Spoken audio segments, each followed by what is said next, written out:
Hello, Fearless Gamers, and welcome to another live chat here on Fearless Games. Yeah. How's it going, James? It's a going. How you doing?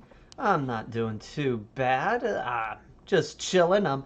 I have been painting a lot of Battlefleet Gothic, um, just so I could avoid finish painting this Titan.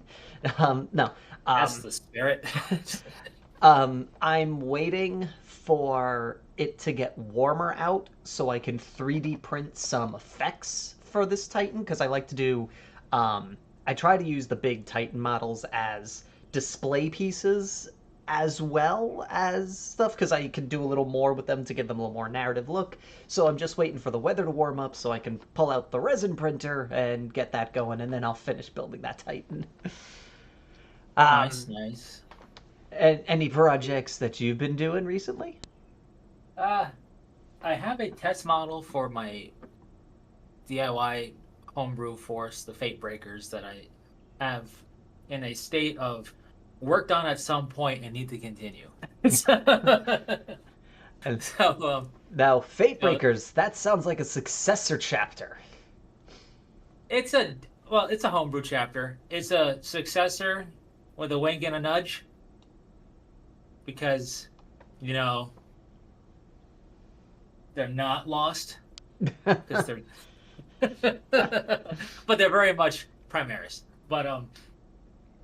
Yeah, no, it's I've always had I like official forces a lot, hmm but there's always something alluring about the idea just to be like, this everything is color choice, symbol wise, you make from the ground up, which is fun, but also really annoying when you're like, so how do I make this not feel like, oh, so that looks like such and such a force? Because literally they're every color under the rainbow. So so there's that. But aside from that, I've just been getting some printing going myself for mech stuff from BattleTech hmm 1/60th scale. Nice, Um, nice. yeah. It's just plastic print. I don't resin print because I don't have one. So Lame. but I like it. It's going well. I got to put the mud on it, as I call it, to smooth things out. The hmm Bondo and acetone mix. But Cool, cool. other than that, not so much going on really. It's just trying to figure out, not so much weather stuff, but one of the things that calls to me is terrain, and like I want to try my hand at making like something like a display piece that you could put models on and Mm. whatnot. So, you know, there's that, but I'm gonna blame the weather because I haven't started that yet. Eh? Well, so as the title of this video suggests, and also something that I keep looking over at on my, like, this area of the desk, which is the Horus Heresy section of my gray pile of shame. Um, for those who may not remember, because I don't know, maybe you missed it, who knows? We did recently talk about the leaked image of GW's new box set for Horus Heresy and what this may be. Could it be a box set? Could it be a new edition? What's going on in here? It could even And be a boat. it could. It could be a boat. You know we always wanted one of those. So let's just take the boat. We'll take the box. um, and so last week, GW had done a preview, the Dropsite Preview, ha ha ha, Dropsite Massacre, um, going over what to expect, and it is a new box set, but it's a new edition of Horus Heresy.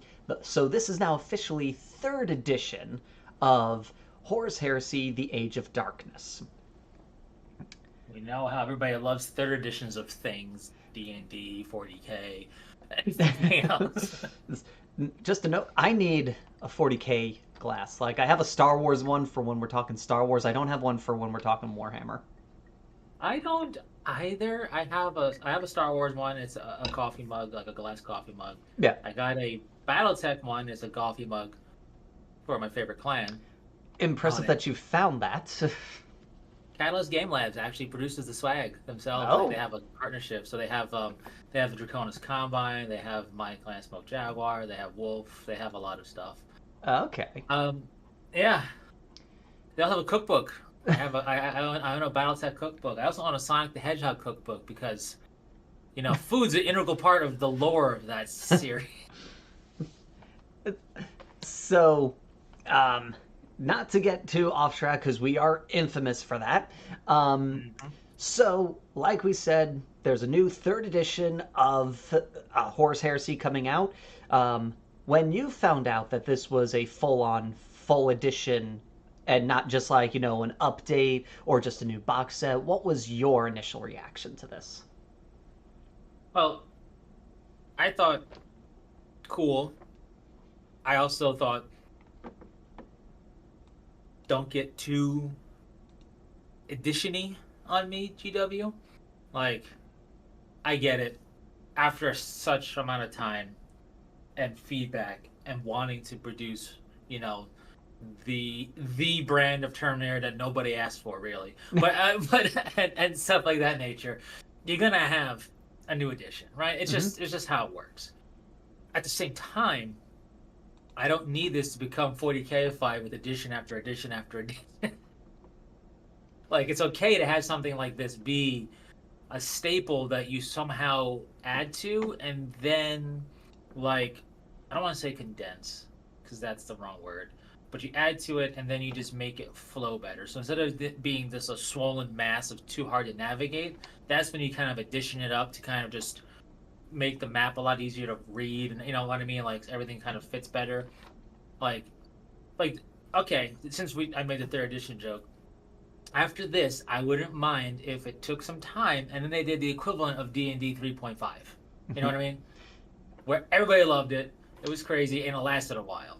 Like, that would be a cool way for this to end up going without it having to become watered. Yep. You know what I mean? Because inevitably, the more editions you get, the more watered down things are going to become.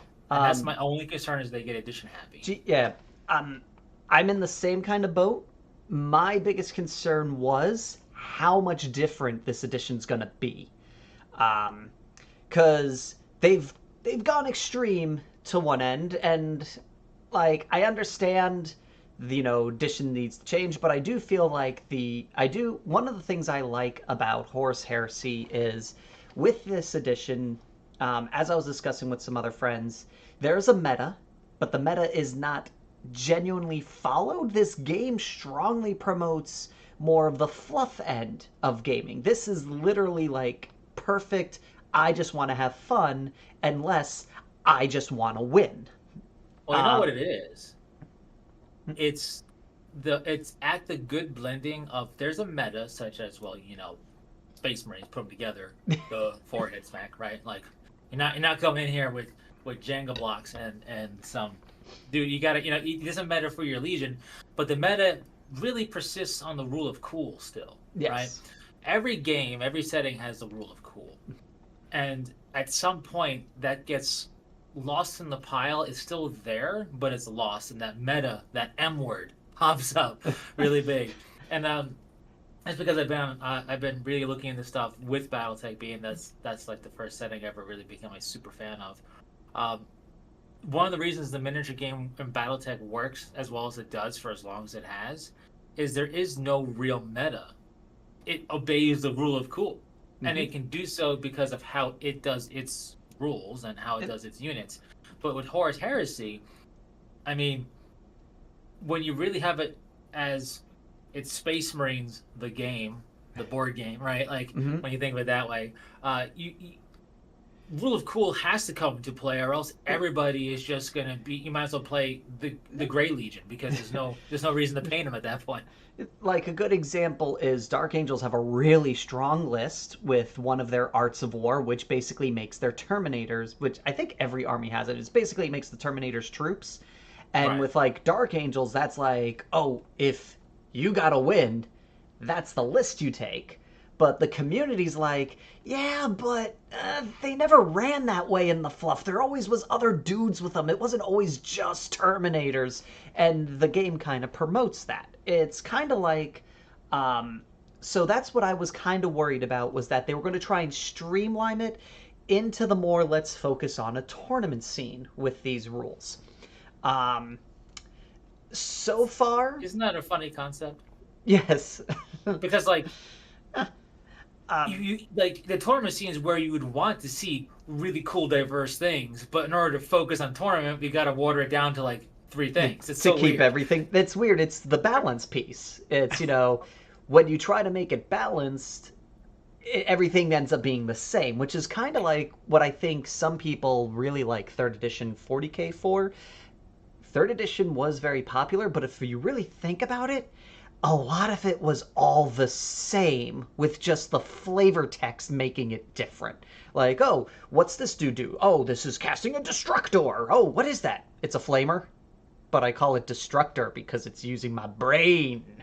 And it's like, but it's a flamer. Like, it's the only difference is the name. Yeah, yeah. But Which I'm all for. It's like Diablo 2. I'm facing off against a Carver now. What is it? It's a Blue Fallen. Now I'm gonna face off against a Devil one.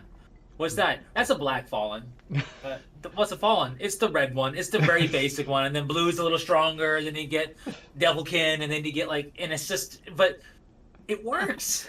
Yeah. It makes it. It feels so diverse when it's just a palette swap. So that was one thing I was a little iffy on. I can say that the preview made me more confident that they weren't going to do that. I'm not sure about the rules that I think about. Like, I'm intrigued. We'll get to that later on in the stream.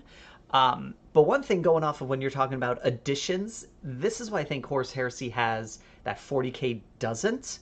It has the model range to extend this, because there is still a lot of dudes in resin. So they could go, instead of doing the 3-year formula of, oh, 3 years, we got to make a new edition, Horus Heresy can get away with just going, this is now plastic. And everyone will be like, like it is a new edition. So they can rely on that a little with it, instead of just going new edition, new models kind of deal, which seems to be like the 40K formula right now. Yeah, the 40K formula is a bit weird. I mean, on the one hand, don't get me wrong, loving the new models, but it just seems like that's all we're doing now is every edition needs to have a new model. yeah, and I'm all for new models. Shiny model syndrome is it's real. I approve of, and it's a problem. I have a problem.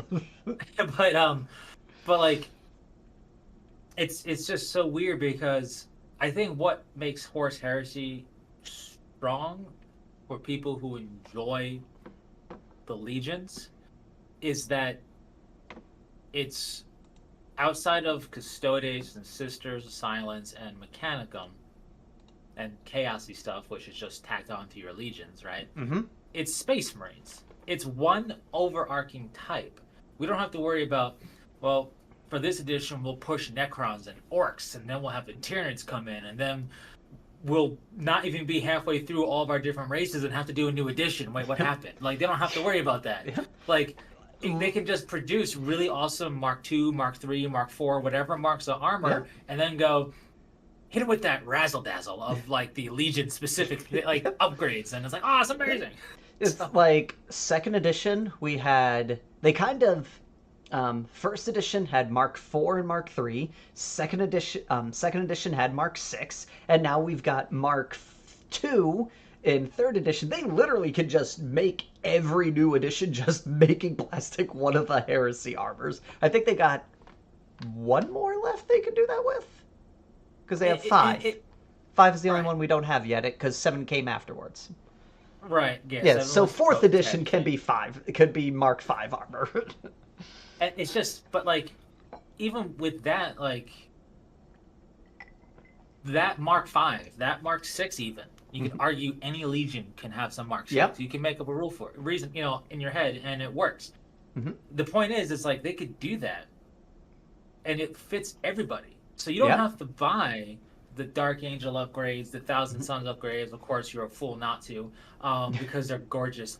Even I don't like Space Wolves, but there's like everything they do is gorgeous for upgrades. Like if which- you were a fan of that Legion, why wouldn't you do it? Okay. You know what I mean? Space Wolf models for 30K is the rare time where I'm defending the Space Wolves, because it seems like every time they do something, I'm like, oh, I actually kind of like that. And the internet's like, that is the dumbest thing ever. I'm like, come on, guys, it's kind of cool. What happened here? You know what? It's not it's reserved, and they're not used to that as a Space Wolf thing. It's reserved. Like it's refined a little bit. No, but like they're not my jam. They never were my jam. They're never gonna be my jam. But if you're a fan of them, you are of course going to buy the extra stuff to Space Wolf to buy your Mark III or whatever, right? But like, and it works that way. So you can have a whole edition where it is just Mark II and Mark IV or whatever, like pimped out. That doesn't work when you have to worry about your squats and your Tyranids and your Necrons and your Astra Militarum and your Militarum Tempestus and your, everything else. So I feel like whatever they do, as long as they don't, when I say editionify, I mean with the rules. Yeah. If you want to knock out a whole new base set of models that every Legion can use and call that a new edition, well, sail on, because why not? But when it comes to rules, we don't need, like, I don't know if it's happened in this, to be honest with you, but like when Litanies of Hate became Litanies of Battle, like, and that was part of like an edition change, because like it was like 4th or 5th to like, and with Space Marines, because they had a PC up the name.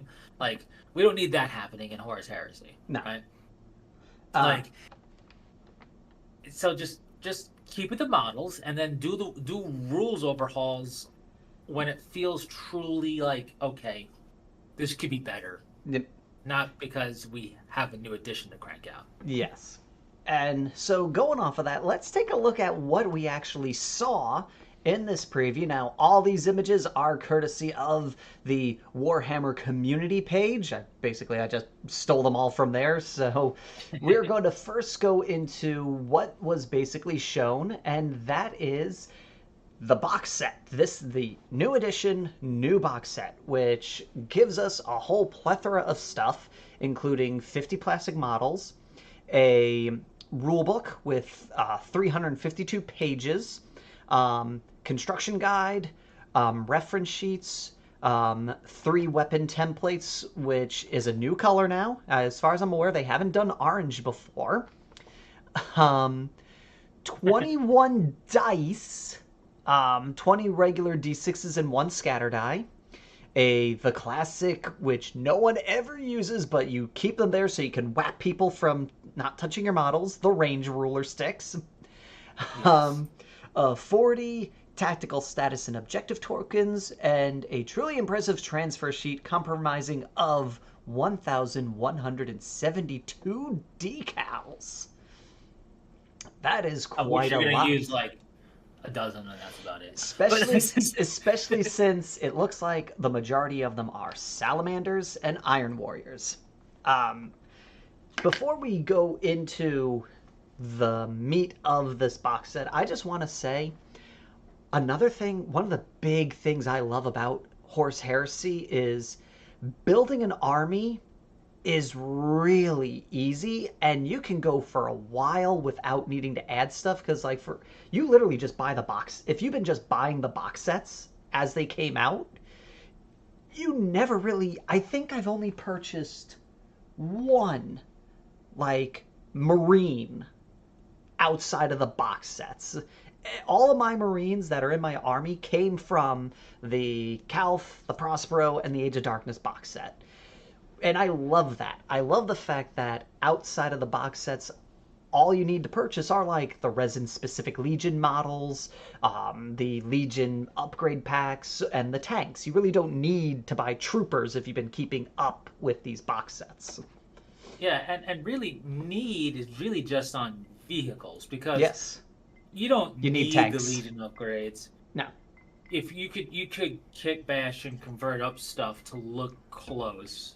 I mean, that's how back in the day I did 2 full pre-heresy style armies before Forge World ever had a thing, because that's how underground I was. No, but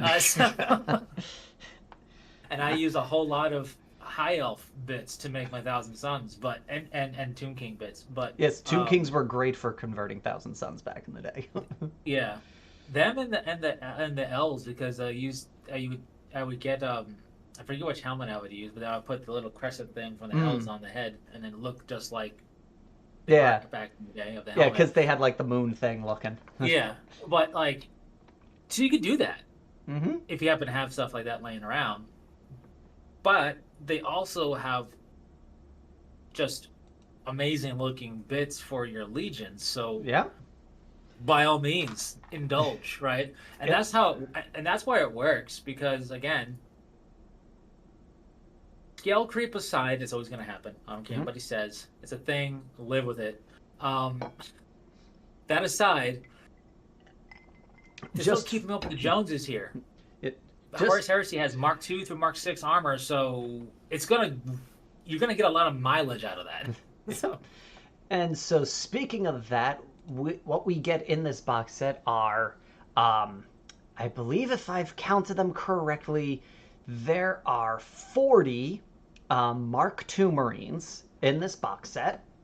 The big fancy weapons that they've introduced in this kit is the disintegrator gun, which everyone who was around for it may remember from the Imperial Space Marine model kit that they had for a while. He was an anniversary model, I believe. This box set, according to the live stream, has enough. I think it says you can get 28 Marines armed with disintegrator guns, a mix of disintegrator guns and heavy disintegrator guns. Once again, because disintegrator wasn't enough. You needed a heavy version of it. Well, have you seen the new Terminators? They're gonna need the heavy gun for that one. Well, it's just funny when you have like some of the gun names. It's like, this is the Ultra Mega Destroyer. This is the heavy Ultra Mega Destroyer. It's like, wait, what? And once again, these Mark IIs look phenomenal. I just love the posing of them. I love how simple posing that these miniatures have, but still gets a dynamic look out of them. Yeah, it doesn't take much. I have the old How to Paint Space Marine books and whatnot, and in there was a whole section, like mini chapter, on just posing and how it's just a little tilt of the head, a little turn of the torso on the old 3rd, 4th edition tactical squad Marine guy, and you have a whole different feeling model. It's just that simple. And I think, unfortunately, in this day and age of like clamshell style models being a thing, like predominating, especially 40K, it's not you lose that entirely, but it's severely diminished. And I think honestly it cuts down on creativity. Yeah. No, but they look great, but they're gonna always look that way and looking great, you know? Yep. No, and also now I don't recall this all in the Age of Darkness box set, but I think they had it in this. Is they also feature a Voxcaster in this one. I don't remember if that was in Age of Darkness. I know it wasn't in the first 2 box sets because they wanted you to buy the upgrade kits that threw on the Vox packs. Yeah. But I can't remember. I don't know if it was in the other one or not.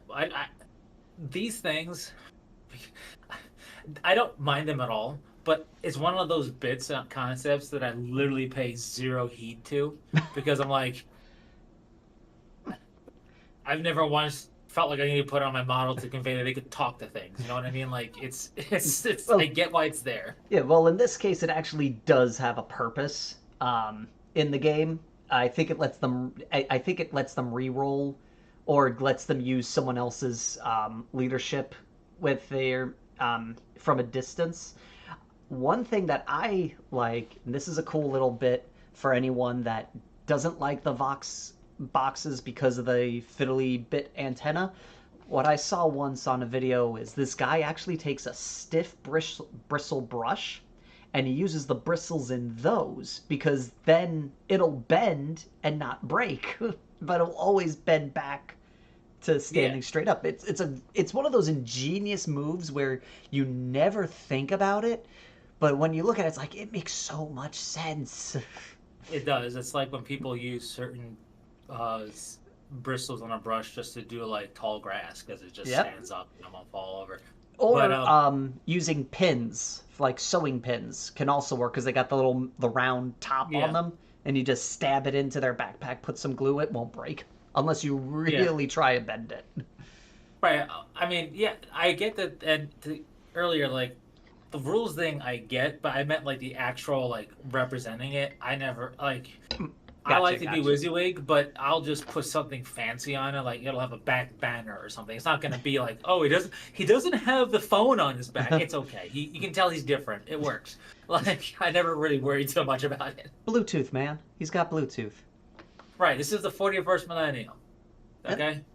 Oh, looks like we're having a slight issue with our thing. The connection to the software to go live. Viewers will be able to see. Up. Oh, okay, looks like we are back. Hey Okay, yo. so But it's good looking stuff. Um, I think the best thing they could have done, and really the best thing they could do for any box set of the Horus Heresy, is make the sample model on there Iron Warriors. They're the perfect thing to showcase Mark II through Mark V. So it's like, yep. And up looks like we are dead again. Okay. Okay, I think we're back up and running. I apologize for. Oh, no, looks like we might be dead again. Hold on. Please stand by while we try and take a look here. Open widget. YouTube is not receiving enough video to maintain smooth streaming. As such, users will be experiencing buffering. Okay, so they're just having. So it looks like we're still going. It's just being slow. yeah, So on to that. With our next batch that we get in here, we've got Saturnine Terminators. So one thing, we were talking about this before in the last stream about, there was Saturnine, then there was the prototypes that were based off the Saturnine, and it looks like now they've kind of solidified that lore. Um, Saturnine, as the name implies, comes from Saturn. It's a very ancient suit of Terminator armor, and Vulcan went to it and said, I'm going to make it better, and he perfected the Terminators. And then once he finished perfecting them, he then sent all of that out to the other legions so everyone can use them, and now they have a lore reason for why you should buy their new plastic kits. yeah. It's basically it took Column A and Column B and smashed them together. Saturnine Basically. Terminators. The Saturnine Terminator's origins is exactly as it always has been, as far as like having any officiality to it. And Vulcan just went ahead and went, cool, but like I'm a Primarch, so I'm gonna fix all the little things that make this rather kind of cumbersome, and it's still gonna be cumbersome, but you know what I mean. Yep. It's gonna be usable.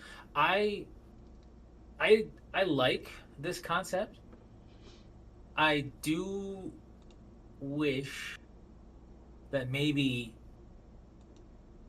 the Saturnine pattern as a standard rule set, whatever that really is going to boil down to at the end of the day, um, was that.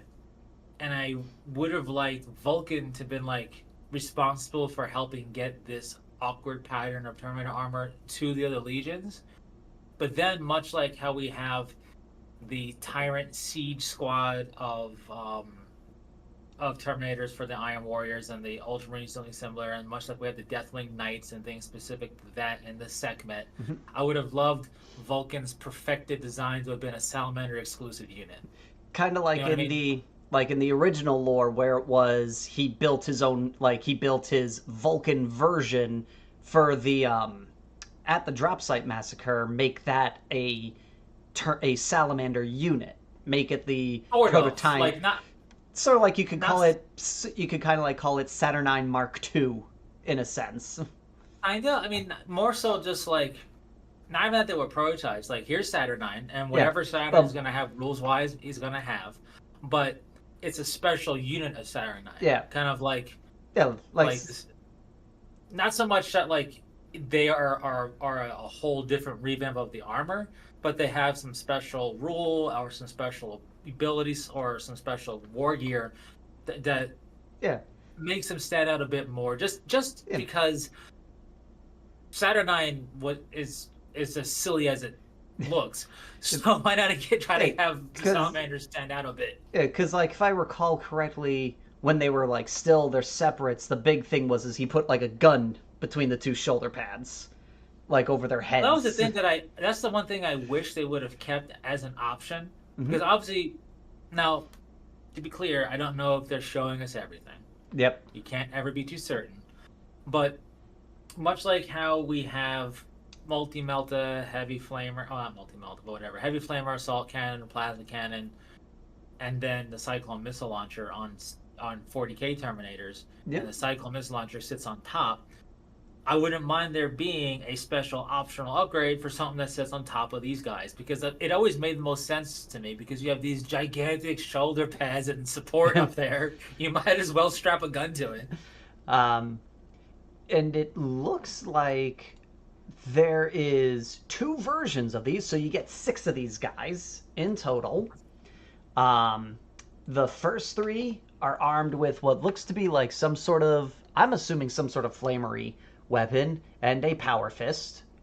It does have a name. It is like a destructor fist or something. We'll get to that later because they do tell us what it is later on in the preview images here.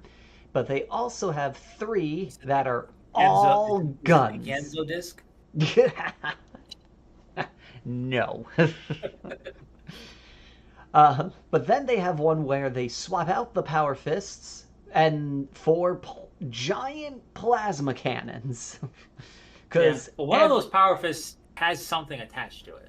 That is the Praetorn, which we'll get to later. No, I mean in the squad picture. Oh yeah, no, I see you're saying. I see that little thing underneath them. Yeah. Kind of reminds me of the Centurions, where they have the underslung gun on. Drill. Yeah, that was just a real quick thing. That was the dumbest thing I've ever saw. I was like, we have this mega fist. What do we do to it? Strap an excavation drill to it. What? All right. But then we see that these double plasma or plasma melta flamer Volkite, whatever that other gun is. I'm thinking it's, you know what? Since Disintegrator is a big thing, it might be a version of the Disintegrator cannon. Just full investment into Disintegrators. The more I see these things and the better detail we get to see of them now, I don't feel any less about them than I did before. Like I haven't soured my view of them or anything, but man and a half if they're not some form of acquired taste, right? I mean, like. Now, here's one thing that is kind of crazy. I don't know if you've seen this, but they are huge. They're gigantic. The Tartaros Terminator, the Saturnine's head rests on the top of the Tartaros Terminator. And if I recall correctly, they say these guys are on 50mm bases. What else is? What else is on a 50 mil? I think usually Praetorns in Terminator armor in 30K typically are on 50 mil bases. I could be wrong on that. That's an awkwardly sized base when you think about it. It's a little weird. I understand why they did it because they're supposed to be bigger. Like clearly they're bigger. So Well, they, I don't mind that. I was yeah, just but curious because like base sizing is some people get a real sticklers for that. So I was just curious what else might be on it. yeah, But no, the only they're thing big. I think a Praetorn, I think some of the Terminator Praetorns are on 50s, but I could be wrong. I could be horribly wrong on that. They're they're uh they're Gigantor, the space age robot. They're huge. They are. This is why I say that they're definitely an acquired taste thing. Like I would be shocked if they showed the metrics of the amount of times they had this requested of them. You know what I mean? Like I would be shocked if they went, well, we weren't gonna do this, but look at all these people who signed this petition. Like I would be shocked.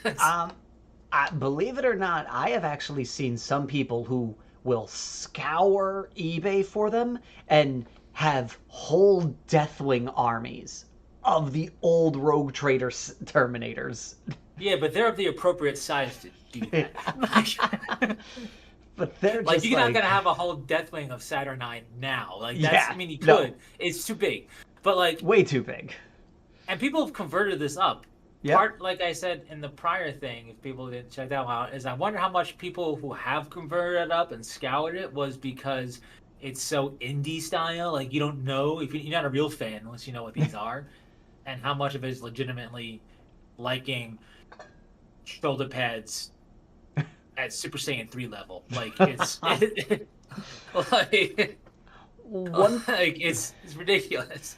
with the size of those shoulder pads, the one thing I would hope for is that they have some sort of rule where they don't really scatter too much when they teleport. Because if they can't put a generator big enough to make them actually accurate, then what's the damn point? Well, they actually call out, if you look at like on their shoulders in certain sections, they call those out as being teleport things. Yeah. And my wonder, because again they don't show us everything, is that can you let them pull off Dawn of War and teleport on the battlefield? Let them bam from point A to point B like a jump infantry, but let it be let them warp spider it. That would be cool. They got big enough shoulder pads to house the power and the equipment to do that.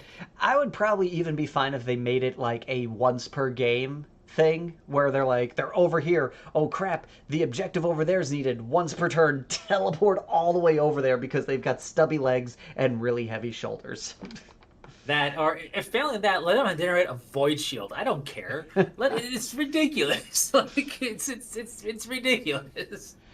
And like, or let the shots on like a roll of like 4 or like 5+. Like it's not so much an invuln save. They might have that. But let them just flat out ignore because the shoulders generate their own gravity well. It pulled the shot towards the shoulder pad.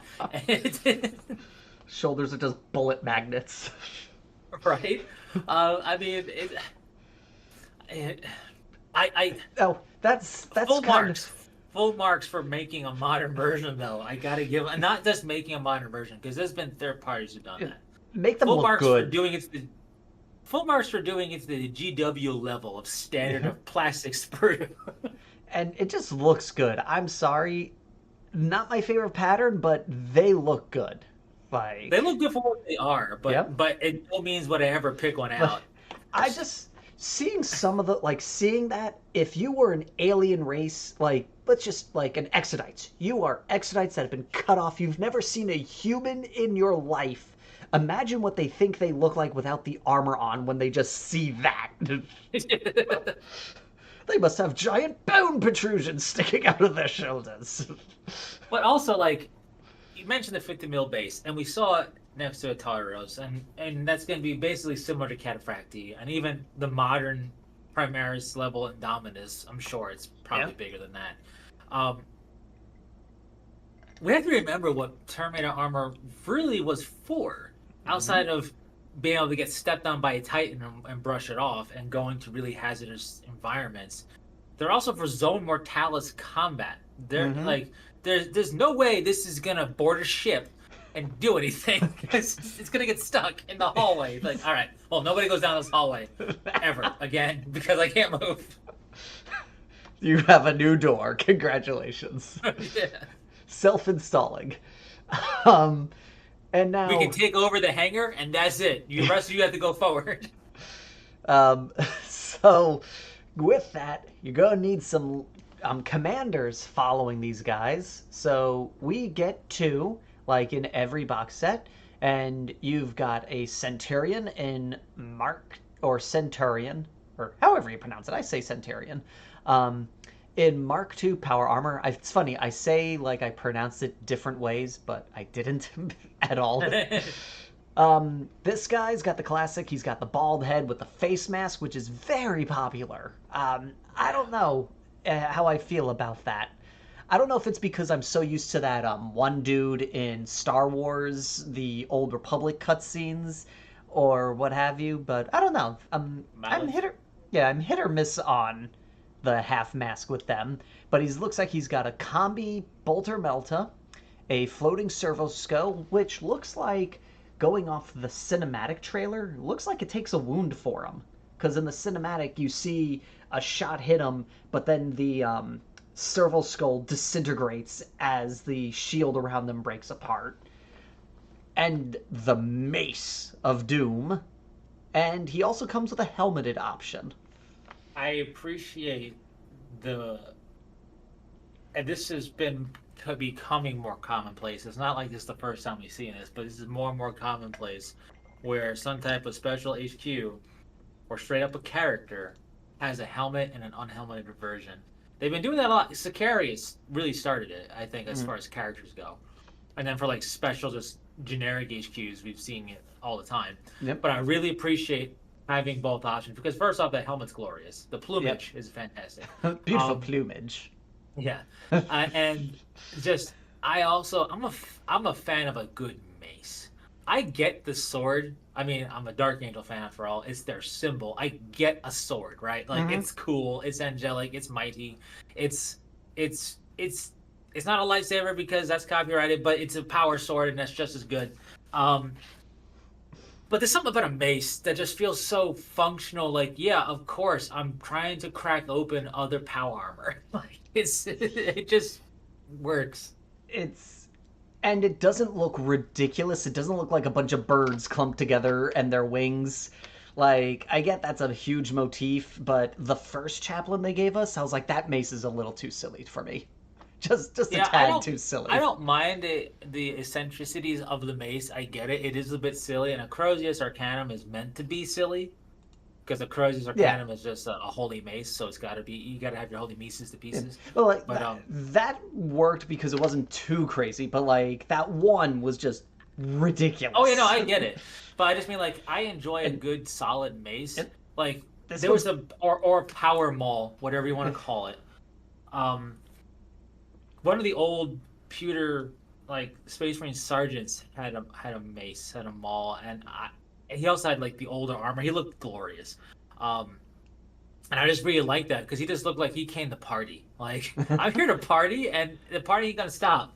So like, it was fantastic, and I don't know. I just like I feel like, you know what really I think did it in for a time when 40K generic sized its rules and made things. If it wasn't a sword, it swung at initiative 1. Remember that time period? Yep.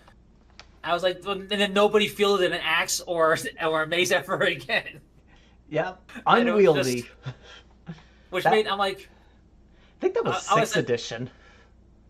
I never liked that because I'm like, okay, if you're saying this mace that looks perfectly proportionate in the Astartes' hands is unwieldy form, my God, what is it made out of? But yeah, but I like a good mace. I don't mind if the mace is stylized. Like, well, give me a gigantic skull like that I smash you with or something on a stick. Like, come on. This one I like because it kind of gives me Worldbreaker vibes, and I like Worldbreaker. Worldbreaker's a cool looking mace.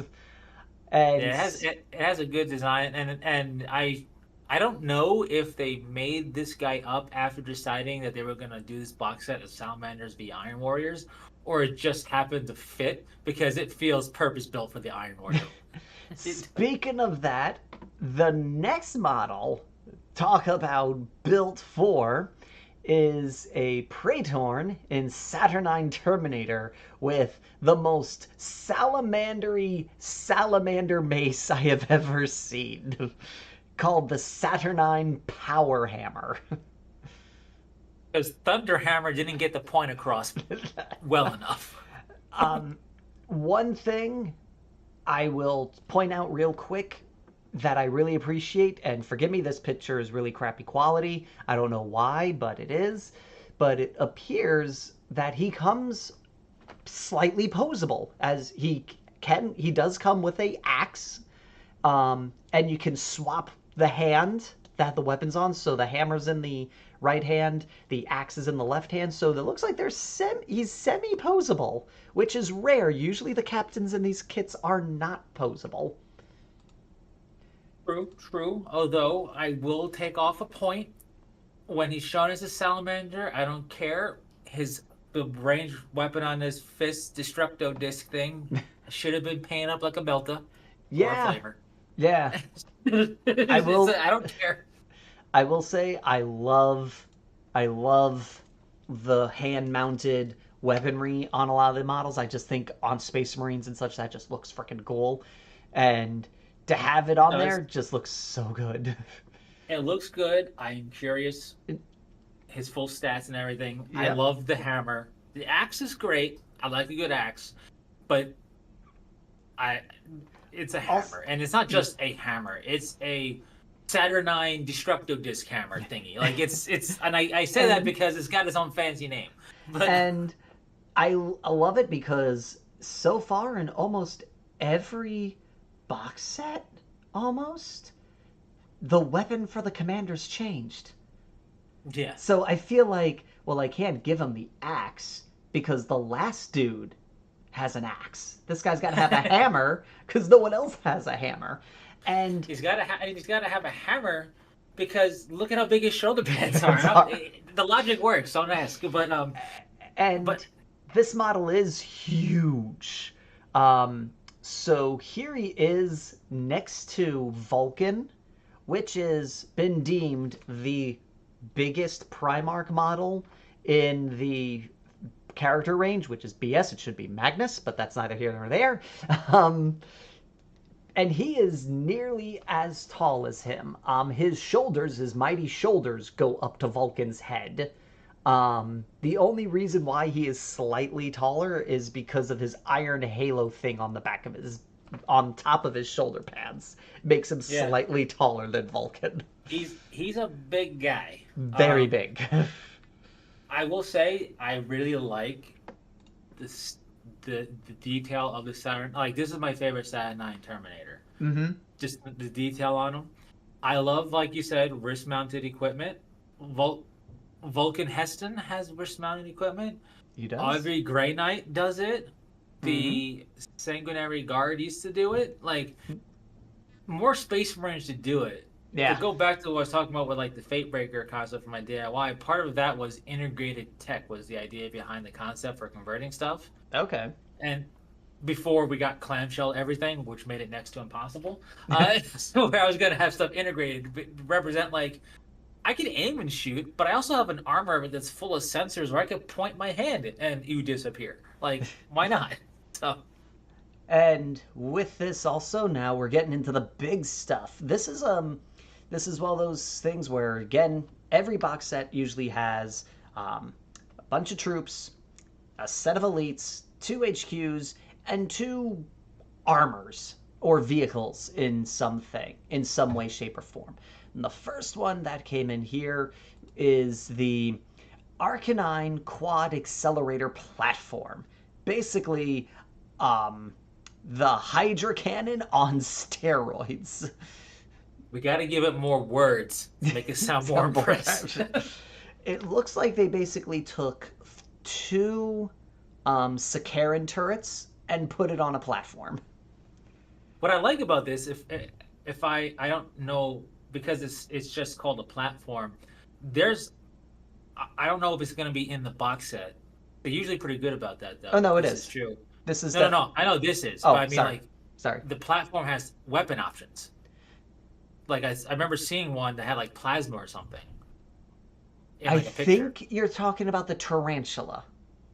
I don't know. I might be because it looks kind of similar when you just see Yes. it like in terrain. Yeah, But they have the legs out like that. The no, tarantula I is does that have no, guns? I I don't don't know know. if no, I don't know. I'm not saying this thing with Yeah. its stat line and its rules, but I'm saying this kit. Yeah. I don't know if it also can make a plasma tarantula or not. You know what I mean? It might Like I don't like know. maybe later. Okay, That's not. just quickly looking right here. No, the tarantula does not have any plasma, so it might like I don't it. know. I remember. I don't have the article up, but I remember seeing Yeah. this platform with different guns on it. Mm-hmm. But Um, the I don't article. know if that'll be in the actual Yeah. box or not. But Yeah. The article doesn't mention anything, yeah. so it's possible. Like I said, these kits do eventually get released on their own. So maybe when it gets released on its own, it might have an extra gun And option. it just makes sense in my brain because like Got to it's a justify big that old price when it comes out by itself. well that and like it's a big old gun Yeah, like if Space Marines have proven anything is that they love variety when it comes to big old guns. love them big. They love their options. They like to keep their Yeah. options open, kind of like a certain hero of Canton. Yeah. Um, and the next big vehicle is the Saturnine pattern Dreadnought. And this guy is big. Here he is next to the Leviathan and the Dorito or Dorito or however you pronounce his name. The Dodrio, the The Do Trio. which Which one are we is talking? supposedly is taller than the Leviathan. And looking here, he is when you have the missile launcher pod on him. But this thing is towers over all the dreadnoughts, making it the tallest dreadnought in the kit set. This At what point? At what point do we cease to call it a dreadnought and it becomes a knight? Because we have those small knights, those yep, the Scimitar knights or armatures. whatever. Yeah, like this is a knight. I don't care what anybody says. Yeah, no, it is huge. Um, And I was doing a quick sleuthing. Apparently, I was talking about the rapiers. oh, you're talking about the rapier, which we will The get rapier to turret. those in a minute. It Uh, just all those turrets look the same. Same.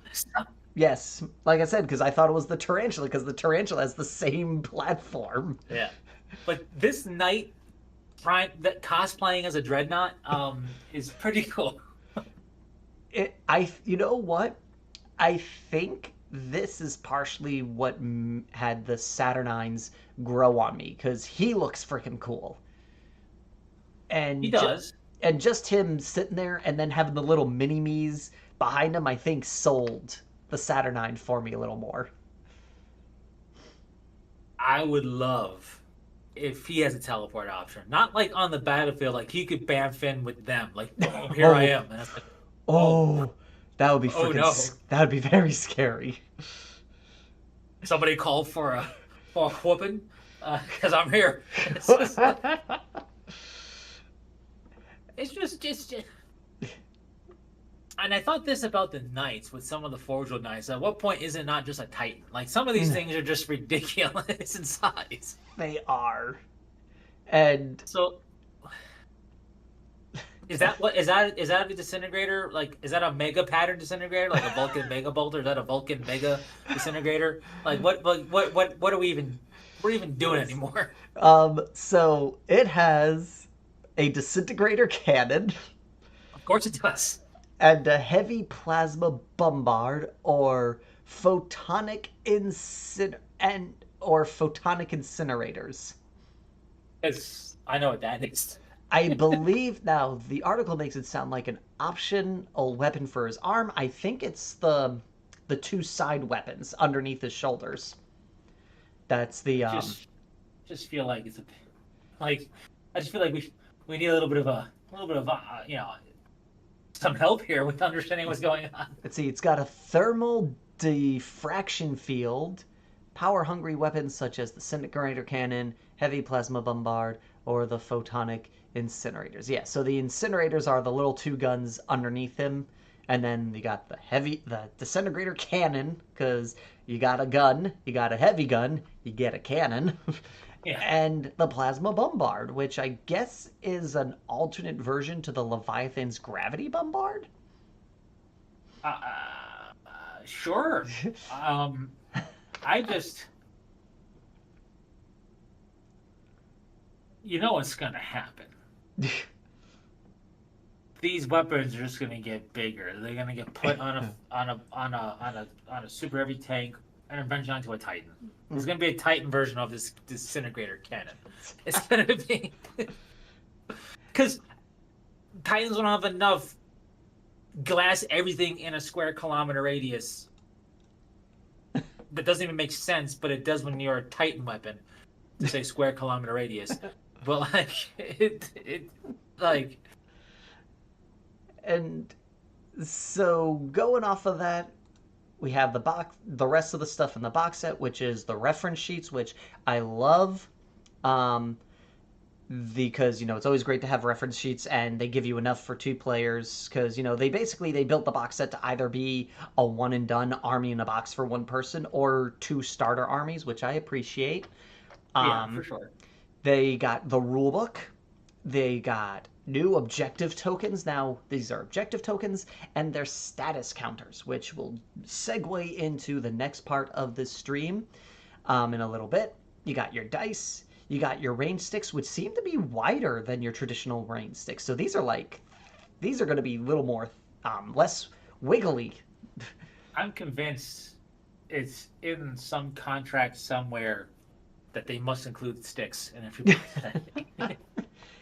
And orange templates this time around, and the transfer sheets, which, looking at it, it is primarily all the chapter markings are salamanders and iron warriors, but then they've got a couple of like legion markings and badges and such, which is always good. You could always use those parts, and you can just slice off the legion specific stuff and either put them on models that are decorative, because like your favorite Primarch usually comes with bodies wrapped around them, or you could just sell them off to a friend or something, or just give them and not be mean and sell them, but sell them. Yeah, but sell them. But and I also got to say, in the little preview of the box set on their community page, I appreciate the sheer hilarity of showcasing one of the Saturnine Terminators painted up as a White Scar. The fastest legion with the slowest armor. Now, they have the Terminators. In fact, their Edmund Keshik is a special squad of Terminators and everything. And they're predominantly foot based. As much as people want to say they live on bikes, they're predominantly foot based. But it's just they're maneuverable. We know they are, and these. It looks like a Yeti when it's painted up as a White Scar. Yeah, no, definitely. And I do like now. Okay, here's the big question for you before we move on from the box set. Okay. Knowing what it is, assuming what the price is, forgetting the fact that we both have too much piles of shame to buy anything more, would you get this box set? Definitely.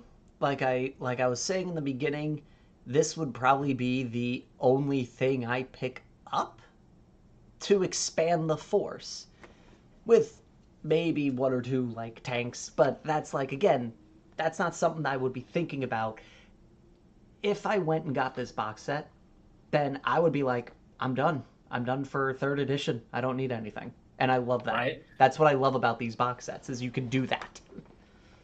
I haven't really played Horus Heresy because this became Horus Heresy after I moved around and whatnot and came out of touch with it. But I have the prior box set. Mm-hmm. I still have to put it together. My favorite thing out of 40K is the Great Crusade Horus Heresy time period specifically. And that's coming from somebody who's also a huge fan of Necrons on Tau. One Force didn't exist yet. One Force was asleep during this. So, to like forces I could never be in this and still go, I'll just stick with Horus Heresy stuff. I think says a lot about the time period. Yeah, I can't even like squeeze in those other 2. But so like, I would buy this set, and I don't know what I would like, because you know the legions I like. Mm-hmm. It's Dark Angels and it's Thousand Suns, and I have segment Terminators. I got a bunch I actually have to paint up. I only have one singular model finished. Um, so I have no way to. I couldn't even think about how to put these guys in either one of those legions. So it's like Um, the way I've been doing this now is, like I said in the other one, I kind of used Mark threes and Mark fours. So I had like two Calth and two Prosperos just because people bought and like, I only want this for this model and gave me the rest. So what I've been doing with like the last box set and what I would do with this box set is, assuming just going off the box art, I'd probably give each army a squad of Satin 9s. So one would have three, one would have three. I'd give one the Dreadnought, one the quad cannon, and I would use the Marines to basically represent the non-tacticals. So like for example, I have a unit of Mark IIIs dedicated to just be my Devastator dudes. So I'd probably make a set of Mark II, my Thousand Suns Devastator units. I would make maybe one a special weapon squad, just like to break them apart is how I'd probably do it. Because like all of the Mark VIs in the other box, they're all my special weapon guys for both my Dark Angels and my Thousand Suns. Makes it easier for me to think about it because it's just like, what's the one unit? That's all they are for both team armies. this hypothetically, if I did purchase it, I mean, I would. It's just space and money and all that fun stuff that factors in. predominantly space. I got to get rid of a lot of things. Yeah. But despite the Dreadwing is my favorite wing of the Hexagrammaton of the Dark Angels. In fact, when that book came out for the Dark Angels, the nerd in me wept. It's like, why couldn't this be in 40K? Because you just made it up now for 30K. How dare you? But I love the Hexagrammaton. But the Dreadwing is my favorite wing, and that does have a special character who I believes in Cataphractii armor, whatever. However, I also like the Fire Wing, and I've always wanted to make a Dreadfire style of Legion force for the Dark Angels, and I probably would just do this box set entirely for that, because big FU guns on Saturnines, bunch of Mark IIs that are gonna just be able to get scorched and charred and whatnot, no problem. They don't have any robes on, and a big old turret just screams, "I'm gonna make everything ash." So it's just like, I think it works, but time will tell, I guess. Yeah. And so going off of, we're talking about the rules now. They did give us a little bit of a preview of changes to the rules. First and foremost, it looks like they're taking this bit from 40K, where there's more of a flow with the limitations on army compositions. So you could do an army of jet bikes, an army of dreadnoughts, or whatever, giving you a little more free play, because that's probably, the one thing if I had any complaint about Horus Heresy, was like it's so limited on what I can take, because I can either take 1,000,000 tactical marines and 2 terminators, but I want to take 3. Nope, can't, because you can only take 2. Yeah. So which helps for sure. Yep. Helps open it up. Now, speaking of that, real quick, on rules, we don't know the rules of Saturnine stuff yet. No. But everything else generic in Horus Heresy, even if it's a legend thing for 40K, had at some point the ability to be in 40K. Do you think they're going to see 40K rules? No. Ever? No. You don't think they'll ever come up in like a future edition codex because it's time to make a new edition of the Space Marine Codex? It's been exactly 3 months. No. From everything I've seen and just looking at all their marketing stuff, it seems they're very big on separating the two. Because like they are. When 8th edition came out, pretty much everything Heresy, no, not 8th, I think it was 9th edition, pretty much everything Heresy went away. They didn't even get like legends. And I think some of them did get legends, but not a whole lot of it. So it seems the big goal for them is to keep both of them separate, so someone can't do, oh, well, I play White Scars, I'll just buy these Terminators, and then I can use them for both because my army was white for both of them. Yeah, although, I mean, let's be real. Everybody is just gonna do, not everybody, but many people, I'm sure, are just gonna run Cataphractii Terminators in their 40k force and the 30k force because Yeah. both have Stormbolted Power Fists or whatever, and Yeah. they just look so cool.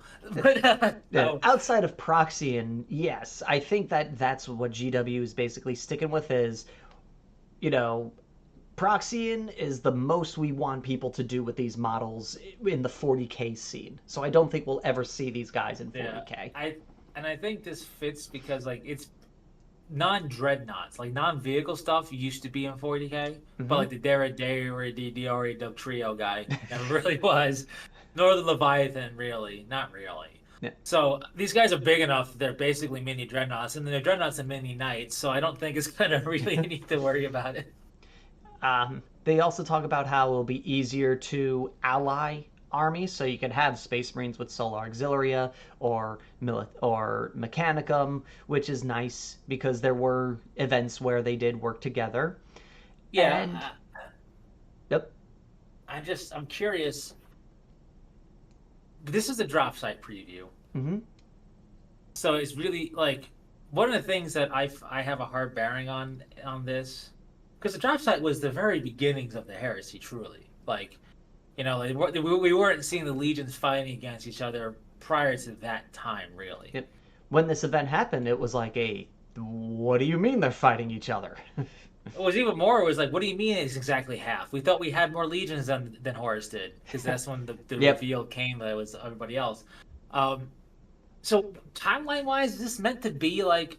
Is there a timeline they're following here? And I asked this only because there are those like Legion remnant things and those quote unquote black shields of the Horus Heresy, where like groups that band together to make new names. And I'm wondering if this allied thing will make it easier to try to represent those groups too or not. Timeline wise, so first edition, they were following a timeline because they were like explaining where is Dorn.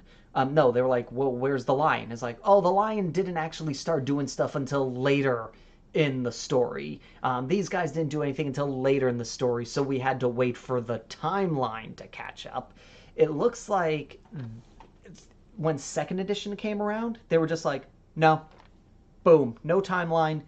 Everything will give you campaign books that's specific to a certain timeline, but we're not doing any, we're only at this part of the thing. I think they just made this the drop site because of the famous Vulcan making the Terminator, making his, patching up some Saturnines and going, go, my children! And they're like, yeah, we'll just use this because it was a prominent piece of lore involving the Saturnines. I was just curious if this was going to be the equivalent of the 13th Black Crusade or 40k, where like for 7 editions in a row we kept going back to it. It didn't end. In fact, it just started, and then it just started again, and then the Third War of Armageddon just started. I think basically, as far as this game is concerned, the whole thing has happened. The only thing that probably hasn't happened in this game's timeline is Horus versus the Emperor. Makes sense, obviously. Yes. But because if you have that, curious. Yeah. So kind of over it. And then the game is over. Goodbye. Yeah. So with that also, we've got these new thing called tactical status. There are more ways to control the battlefield than just killing your enemies. Tactical status is a new way to represent the deliberating effects of more exotic weapons of the era, pinning enemy formations into place, breaking in unit coherency, and shattering the resolve of other warriors. So essentially, and this comes into play the tokens that are in this game. There's basically status effects, more status effects in the game other than just, these dudes reacted this turn. So units can be pinned, units can be suppressed, units can be stunned, units can be routed, and depending on the effect on them, can depend on how they act that turn. Cool, but... and this is true for any game, not just Horus Heresy. Cool, but we don't want to require a Skittles pack worth of counters. You know what I mean? Like, one of the biggest dangers of a system like this is the micromanaging. Okay, who's got what counter and what does it mean? Like, Phil was actually, he sent me this video about a guy playing Kill Team where he had like 50 tokens, and I told him, I was like, I don't play Kill Team, so the joke here is lost on me, and Phil was like, oh yeah, no, there's a ton of tokens in the game, and the guy wasn't even finished. He didn't have enough tokens out on that dude. And that works in a game like Kill Team when you only have like 10 models, but when you've got 100 models and you're doing this, you if it's one status effect, okay, but this is a slippery slope, as you said, of getting way too micromanagey.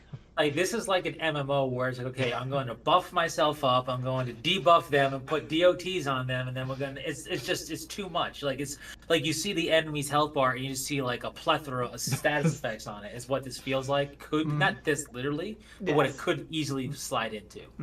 And on the one hand, it can make some really cool converting up counters to represent something. Like you make a quick little counter, paint it up, look really cool, be really distinct. But if we're gonna have half a dozen different status effects that you need about a dozen tokens each of, you're gonna need a whole another army transport for just your tokens because you have that many you're gonna need. So like it could really get out of hand. I love the idea of the minutia of it, but I usually am okay with it being rather basic because it's like, we got stuff to do this week. We can't be divvying out all these tokens. I enjoy the idea of trying to be more thematic with the game. Absolutely. And going off of that, this part, I'm actually kind of excited for a little bit. Like, this has grown on me, and I kind of like this idea to an extent. And I'll explain more about it once we go through it, and that is the new stats in this game. They've added a series of stats now. On top of leadership, they've got, now this is, I understand, stupid name for the stat, cool, willpower, and intelligence. Now, leadership is obviously, the character's ability to lead, as always in the game here. To lead, not to read. We got cool, which is a unit's capability of keeping their cool in a hectic situation and basically keeping on target with what they're doing and having the distractions of battle not get to them. Then we've not the really cool everybody is talking about. No, it's a different cool. This is essentially your guy's ability to multitask and not let his emotions get away from him. I feel like they could have chosen a better word. Yeah, no, much better, but it is what it is. Willpower, which is basically your ability to shoot mine bullets and your ability to take mine bullets. And intelligence, which is based on their ability to use technical skills. An example they use in this is like repairing a weapon for this. So effectively, cool's going to be leadership's going to be primarily used for like leadership characters like your praetors and your centurions. Cool is going to be for like your chaplains. Willpower is going to be for like your librarians, and intelligence is going to be for like your tech marines. And the reason I like this is it's easier to make dudes distinct with their abilities without it making it weird. Like, for example, if let's just say a praetor is standard leadership 8, for just example. Okay, he's the leader, leadership 8. Then you've got a librarian who's leadership 10. It's like, wait, but he's not the commander. Oh, but we need him to have a leadership high enough so he could do his psychic bullets, but now he's better leading dudes than your praetor, so why am I taking the praetor and not the librarian? And now they can kind of do that with this. They can give the dudes that are supposed to be your leaders the leadership stat, and your specialty leaders, your chaplains, your librarians, and your techs, they have a separate skill to make them separate, so you're not having them pull double duty. They're good at what they're supposed to do, and not good at something they're not really intended for. Yeah, it's a good idea. I like it. It's RPG-esque, but it makes sense because, like you were saying, leadership, you did everything. So it's like this tech marine is super adept at tech. So this role is gonna, and it used to be the role was a leadership role or the role was some other role, and you have a really high stat because of that. But then it kind of like permeated everything else he could do because it was a stat for everything. Yep. And it works, and I really like it. This is a thing that will never see the light of day in 40K because people will do nothing but complain about it because how come my super cool ethereal is now really bad at, well, something that he used to be good at that he shouldn't have been good at, or why is my Chateau now, or why is this? It like, and also I think, honestly, I feel like they show it as an example on a Legionary. And I feel like you can do that when it's Space Marines because, you know, outside of, let's say, a Legion-specific modifier, which may or may not exist, you can go, okay, a Legionary is going to be 7 across the board. Yep. I don't have to even worry about it because it's every Legionary in this game. Nothing to worry about. But when you have, like, Fire Warrior, Necron Warrior, Astartes, you know, Militarum, then it becomes confusing. I think if they wanted to maybe have this infiltrate in the 40K, it would be a stats that only apply to their HQs on 40K, because it'd be far too much to see what an Orc Boy has, and then a Flash Kit and whatever else. But it's cool. It makes sense because now you can be like, hey, this tech Marine can be a 10 in a stat that isn't going to make him the best commander ever. You know, it's like, or like with Sisters of Battle, they can be like willpower 10, and it's not like, why is an army of sisters all leadership 10? Yeah. You know, they can be leaderships. You can still freak them out, but you just can't hurt them with your brain bullets. But before, it translated to them being better commanders than most Space Marines because they needed them to have a high leadership to do their special things with their psychic powers and all that jazz. Yeah. Sisters of Silence, which will be in Horus Heresy and Custodes, I do wonder how that's going to work because you really can't freak out at Custodes. No. And Custodes really do know their stuff for, like, they would be 9s across the board, I feel like. Yeah. Because they're Custodes. And then Sisters of Silence quite literally are immune. So it's like to mind bullets. So does that give them a high move? Well, chances are at that point that's when they're. I mean, it's a special rule. Yeah, their special rules will kick in. Like Custodes are going to have Fearless, obviously. But you know what I mean with that is, it's like even with special rules, sometimes it comes down to a stat and you have to roll it, but it's not to resist; it's for something else, like a contest or whatever. And it's like, how's that going to work? That's where it can get a little muddy, but that's okay because that's RPGs get a little muddy with that too. It's fine, but like, you know, there's only so much you can do to represent what you want to represent, and it makes sense. Yeah, and I think because I would call a Horus Heresy a mega popular specialist game. Still. Yep. Should it ever become quote unquote mainstream like 40K, and I do think there is a distinct difference between these two right now. It's not there. Should it become there, I think they'll redo that whole rule setup. Yeah. Because it would be far too much. Yeah. And like I said, one good example with this is I was talking to one friend when playing D&D one night, and I was like, well, you can't see that far because your vision is only like... No, I think the idea was...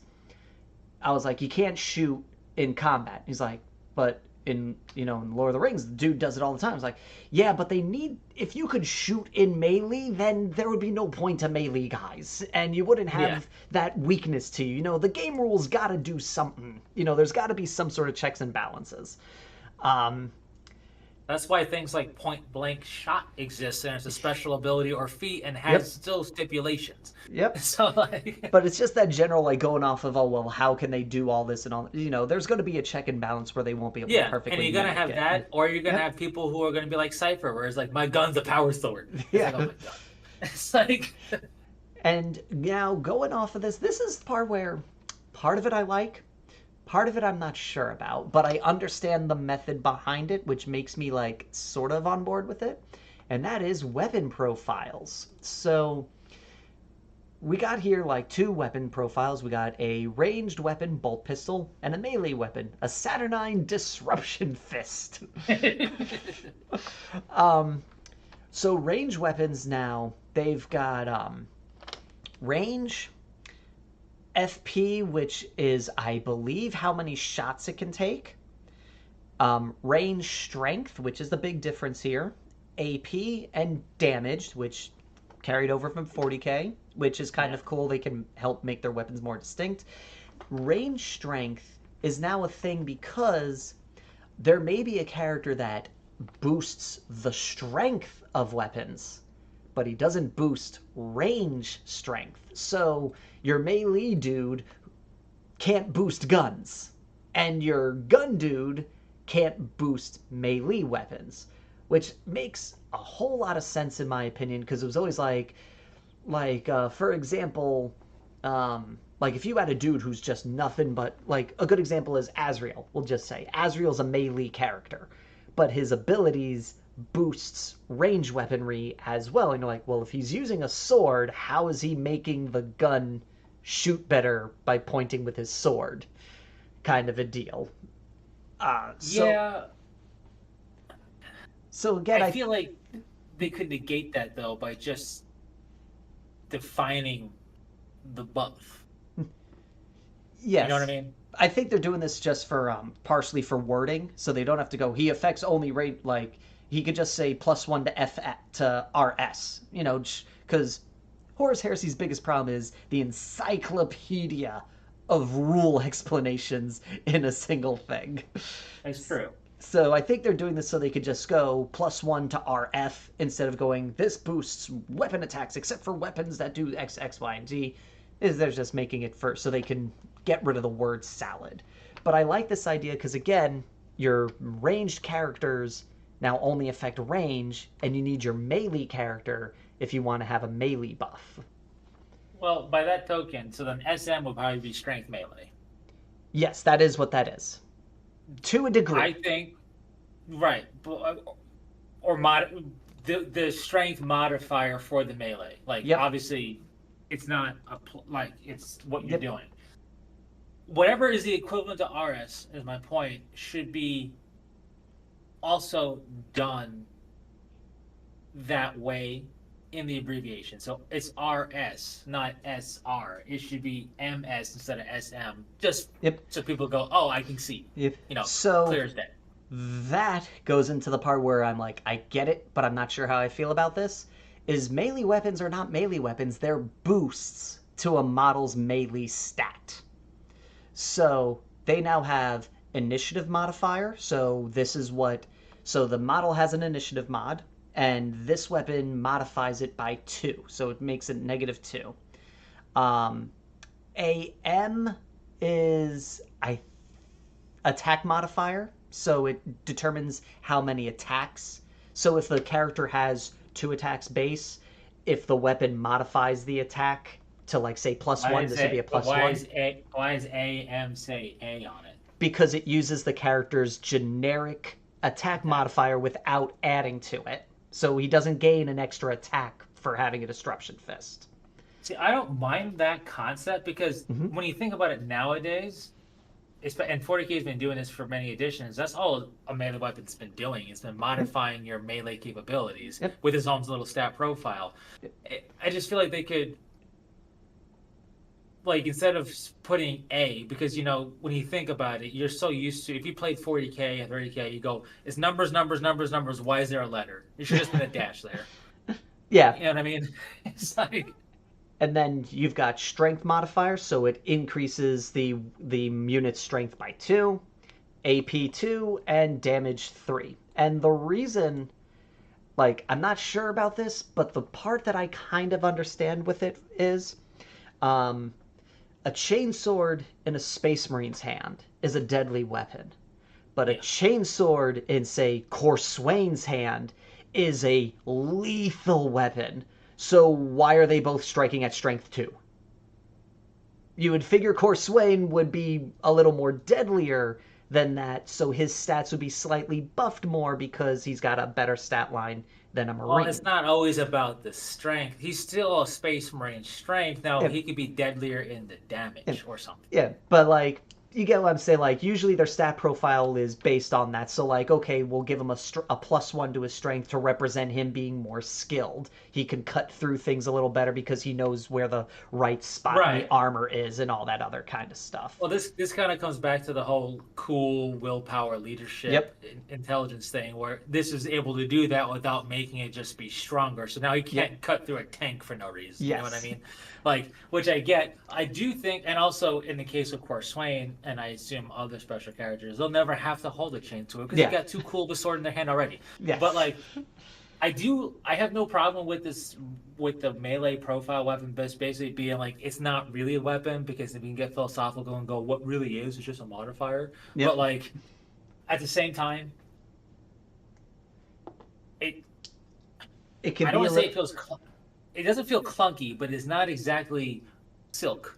Yes, it's a little trickier because you have to jump between two profiles. Okay, +2. Okay, what's the +2 to a 4? Okay, so it's a 6. This is a +1, 5. Which, So that's to be fair, we've been doing that for a bit with like Power Fist. It's ×2 strength. Okay, Yeah. well, what's my base strength? And you should know your own unit's Yeah. strength. It's more annoying if, and again, it 30K works. doesn't really have this problem for the most part because 95% of the units are Space Marines, so Yep. you know it's Space Marine strength. Yep, that's what I was just about to say. Like we were talking before, if in 40K this would be horrendous, but in 30K it works because everybody's a Marine pretty much.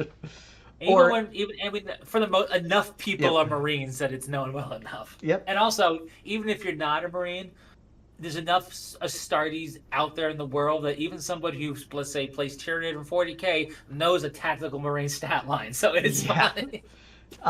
So, like I said, I'm like pseudo on board with it. I need to play the game before I can decide that if I like that rule or not. And speaking of rules, the only promises in this box set is we've got just the rules, how to play. We don't know what any of these guys' stats are. Well, they've got us covered because day 1, so when this box set drops, 5 army books are coming out at the same time. The Loyalist Marines, the Traitor Marines, the Mechanicum Forces, the Solar Auxilia, and the Knights and Titans book are coming out at the same time as this book feed. So all 5 armies from the get-go are going to be out the gate ready to go. It's cool. You gotta like that. It makes sense. I'm just always gonna be sour because I have all of my. The only book I don't have is book 4. Though that's the McCrag one, I think, right? Well, that's the one that had no Astartes in it, so I didn't get it. Ah. That was a Solar Auxilia, I think, one. And I would love to get that as a hardcover, so because all the rest are. But like, I can't use any of that. Like, I gotta get new books. Yep. So that's annoying. One interesting thing is noted here. The Custodies are not getting their own book. Instead, they're getting a PDF file because their book will be coming out later.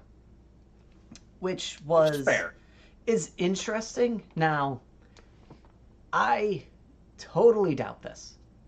But I know there's a rumor going around, and so I'm just going to put it out there to see what you guys think. Some people are thinking this is just says, do you know Analog Horror? No, we do not. At least, do you know about that, James? Analog Horror? I know about it. You're talking about like horror that's like it's like found footage type stuff and like that stuff. The astral horror of like your point of view style almost. Okay, no. No, I don't really follow that. That's more Matt's deal. He loves that stuff. I'm not big into it. I find it incredibly interesting how people can make that stuff, though. It's very ingenious, yes. Like the way that they film it or computer program it. But anyways, so going back on here, one rumor is they're doing it because they've got a bunch of stuff for Custodies and they want to kind of drop it all at once, which I can understand. One rumor, again, not really sure about this, is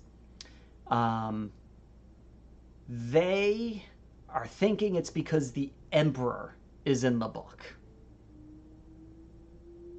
All right, look. I don't think that's happening yet. I'm not. I'm on the camp that the Emperor will eventually be in a book. Mm-hmm. I also feel like he's gonna have rules, basically keeping him out of any other battle that isn't the special campaign battle against Horus. Like, because A, he's trapped on the Golden Throne, right? Mm-hmm. He can't get off of it. B, even if he could, and we're representing him prior to Magnus did nothing wrong, it's the Emperor. It's like you remember Age of Ultron? Can you hold them? There's the Avengers. It's the Emperor. Like, so I think this rumor started because in the Inferno book, the Shield captain has a rule saying he must be your commander unless Constantine Valdor or the Emperor himself is there.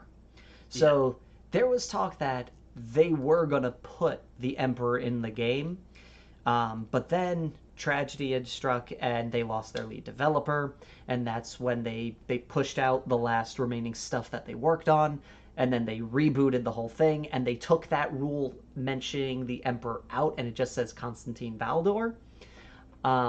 So I had a feeling that he had plans for the Emperor, but he never like sketched it down. Like he was like, it's gonna happen when I get closer. I'll start workshopping that. He never workshopped that, and they're like, we're either not gonna do it or we're gonna push it off. Yeah, I feel like I'm sure he probably had the idea, or the team or whatever had the idea of like, well, naturally, we're gonna get to the Siege of Terra, so naturally, there's going to be confrontation, and naturally, people want to see the golden god that is the Emperor, so it's going to happen. And I also think maybe it's a little bit of tongue in cheek that he must be a leader unless God Himself is here. So, like it's that type of deal. But yeah, I'm sure there's a big Custodes drop, and I'm sure that Custodes drop will tie in, whether they want it to or not, with 40k Custodes, because it's a thing. I love Custodes. I'm so glad they're around. I don't mind them in 40k, but 30k has always done them better, because 30k has the super cool Aquilon, Power Fist, Duty, Terminators, and everything else. And plus it makes more... sorry. And I think it'd be fantastic to see them come out later, and just because they can now, drop a Saturnine Custodes. I also feel it makes more sense for them to be in 30k the way that they are, because they were more of an army in 30k than they are in 40k. Yeah, I mean, they're in 40k. I like them in 40k. The rules and the fluff for them and their secret agenda makes a bunch of it. It's great. But Custodes were the most active, really, in 30k. Yeah. And they're just also, I think 30k has a better chance to represent them. Yes. Better, because they don't have to worry about the whole B word balance, because they're not supposed to be. They're like in, what was it, First Heretic or whatever? We see one take down like 3 chapter masters and a captain, and then try to strike the Primarch of the word bearers. Like in a matter of like 5 seconds, he downed like 3 HQ choices. It's like that's what they do. Yep. And going off of with this, there's also, I'm not sure if it's going to be dropping day 1 or if it's going to be coming out later, but they do have a new campaign book for the Istvan 5 Dropsite Massacre, which will be, like all the other campaign books, a way for you to recreate and reenact your favorite moments in the Horus Heresy. This one particularly, the Dropsite Massacre bit, which I always enjoy these kind of campaign books, primarily because I know which ones my armies were in, so I know which ones I don't have to buy. Right. Also, I mean, they're cool. I always love a cool thematic campaign book, but I can save you time with this and 5. It's bad. Everything's on fire, and it's bad. Okay, pick an army. It's bad. Even for the traders, it's bad. Everything's bad. So like, yes, it's a bad time. Very bad time. And and going off of also in the future here, we've got a couple of new kits coming out. We've got the Reaper pattern defense batteries, Yeah. which come with a variety of weaponry. It's got the the lance cannon laser repeater. It's got the graviton cannon. It's got the heavy bolters. This was a return of a classic to rapiers Yep. because they used to have this. Yeah. They were. I have I think two of the resin ones. Yeah. And also, I love the crew that these come with. The crew looks so good in this one, much better than the resin ones, which was just two guys like walking. Like, I was not a big fan of the crew that came with them. We also have coming out probably one of my favorite cool looking units. The Breachers are coming into plastic. The Breachers are really cool. I just love the shield, the way the shield's designed. Yeah, it's fantastic. It's so Iron Warriors-y and so Imperial Fist. In fact, Imperial Fist used a lot of these when they nearly destroyed the Iron Warriors fleet before having to be recalled and following orders. They were winning, and they were winning hard. What I also like above that is the Mark II Assault Marine with the yes, that's an axe that should be used type of axe. More Assault Marines is great because I think we already have a set, but the Mark VI guys, not a big fan of their assault. I love models. the gigantic turbines that are the Mark II jump packs and the axe. It looks so good. It does. I love Mark II and Mark III and stuff. So. We also have the Tarantula Sentry Gun. I love me a good turret gun because it reminds me of that one scene in Aliens where they have them down the hallway.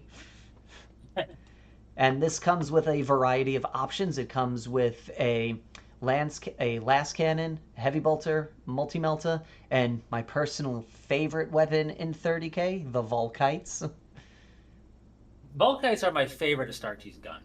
Like, yeah, I would do a whole army of Volkite, just like the original classic arc had them, as nothing but Volkites. But that's what they originally were packing, but it didn't really have a name at the time. But they just look so cool. They're like they're just fantastic. And also the big kit for this release that they said, now again, everything we've been going over at this moment is all coming out in the future. This will not be out day one. The only thing coming out day one is the box set and the army box. But the big reveal that everything was going off of is the plastic Fellblade. And this kind of surprised me. I was expecting this to stay in resin for much longer. Yeah, but I mean, it makes sense because the Baneblade's been plastic forever. Like, yeah, I feel like just being essentially, not to offend anybody, but an Astartes Baneblade, its days were numbered from the beginning. Like, yeah. It does come with some weapon options for the hull-mounted guns. Looks like it can swap between flamers and bolters on the front. It can either have a closed door on the side or the quad laser cannon, the quad lance cannon weaponry.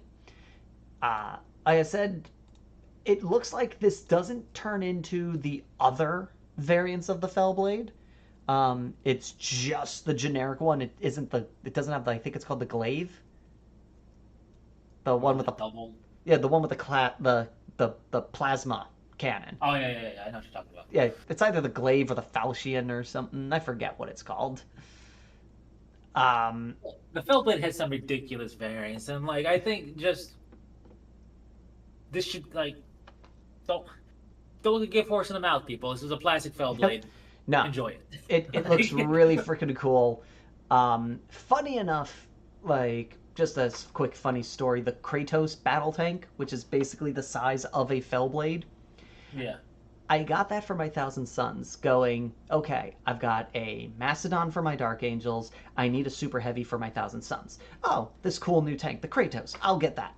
Perfect. Have my Super Heavy tank. It's a heavy support choice. And I was like, dang it! It's a heavy support that's the size of a freaking Fellblade. And then we went on to some mystery previews, stuff they're not ready to show us, but they want to give us a taste of what's coming.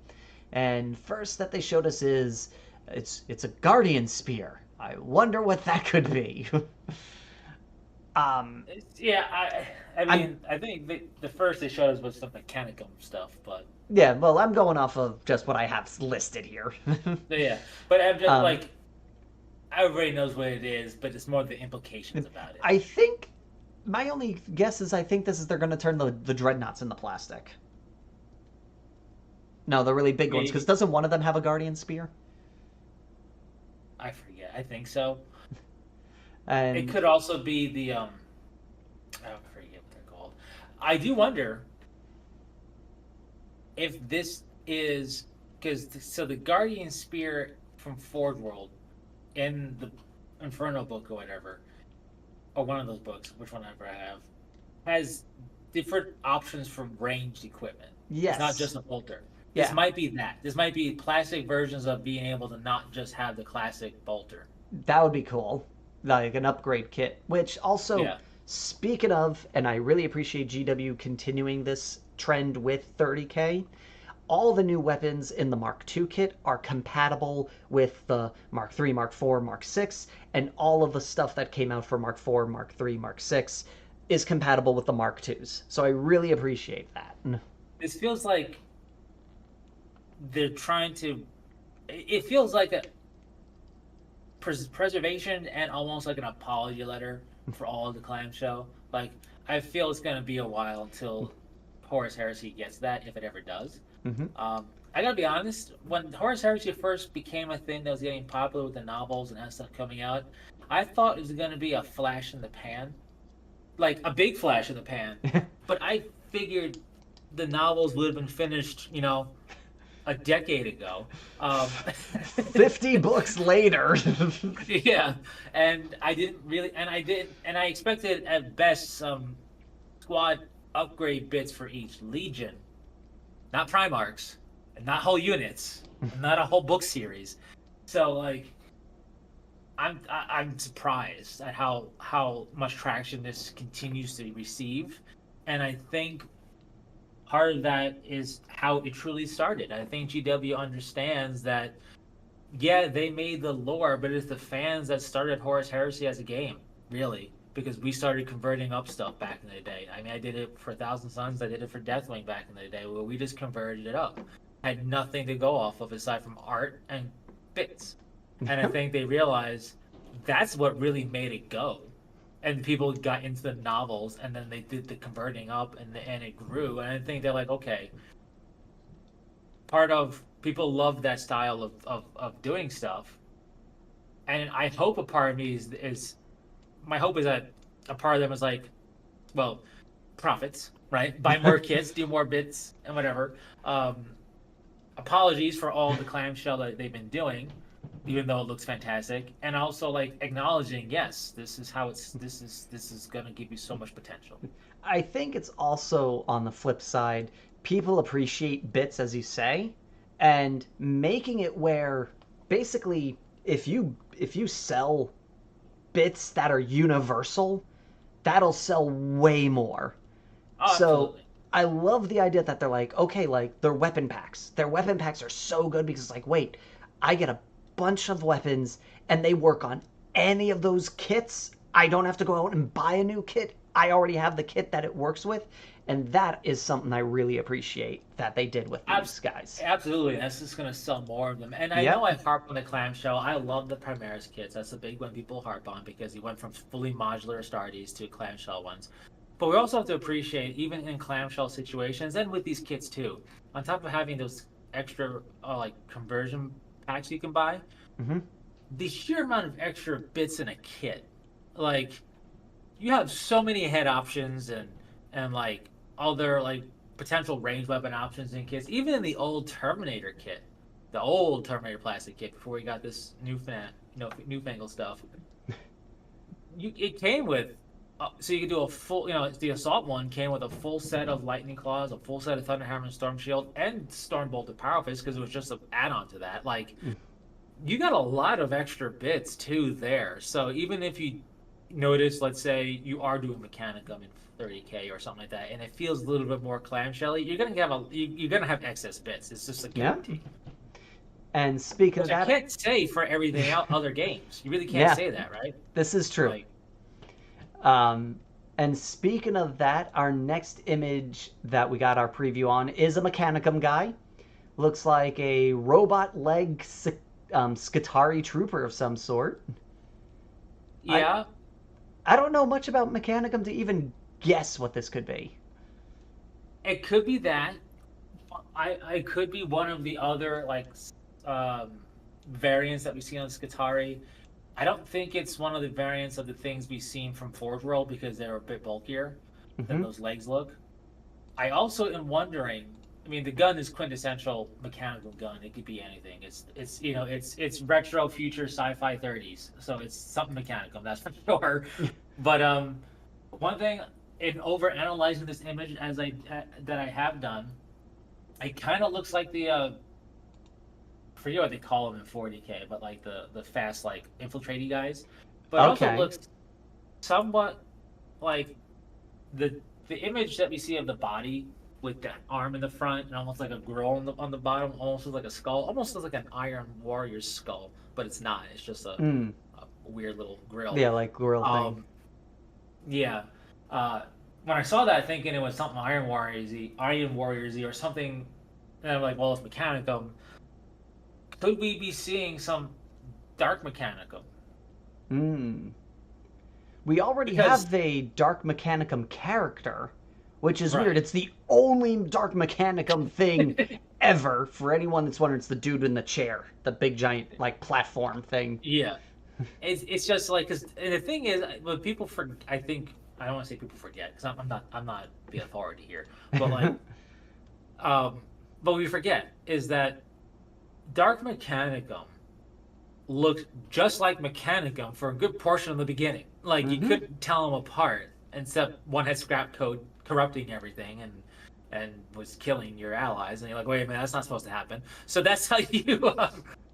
And then, like, they didn't come out all spiky and demonically grotesque. They would just really radicalize Mechanicum that did stuff like the Abominable Intelligence and other things, and so they didn't look too far off. So that could just be Mechanicum, but I wonder if that's Mechanicum that could easily be with a little bit of paint and a little bit of a squint. Dark Mechanicum, whatever it might be. Possibly. That is one thing. It looks a little ragtag. Yeah. One thing I am curious about is also what about the demons, because I know demons were in the books for a while. Are they still going to get just a regular PDF, or are they actually going to get like mentioned in a book at one point? Because they never had an official rule release. Yeah, demons are a tricky one, especially if they're trying to keep 30K segregated, right? Yep. Because the same demons, a bloodletter is a bloodletter is a bloodletter, right? This is true. You could be in fantasy, you could be in 40K, you can be in 30K. It's the same bloodletter. So like, it's the ultimate in efficiency if you're looking to do something that can do multiple games, but it's the ultimate in what GW doesn't want you to do. So I wonder what they're going to do. I'm just curious. They still sell Samus, so they gotta have some plan for them. Yeah. And going off of that, with our final image here for this stream, is a mysterious Volkite pistol. What could this be? Looking at the bracer and the leg, it looks like it's a Mark III armor pattern. Yeah, I think they're just showcasing more Volkite. Like, they're not really doing anything crazy. But like, I'm just trying to be? Yeah, like it's progress, Timmy. It's progress in the right direction of getting more Volkite out there. The only thing I could gather is maybe destroyers, because they officially don't have a model. You can buy the melee kit to make them, but they don't have like an actual just like 10-man destroyer squad. I would love a plastic destroyer kit. A dedicated one. Because they have a bunch of upgrade kits that'll do it. Yeah, they have upgrade kits. They had some cool characters with jump packs, because whatever. But really what I would want the most, because I have some that I got third party that were custom made. I didn't get them custom made; they just happened to be there, and I borrowed them. But Blasphemy. Destroyer shoulder pads. I want them so bad. Why? So glad you asked. The my Fate Breakers symbol is the Destroyer symbol.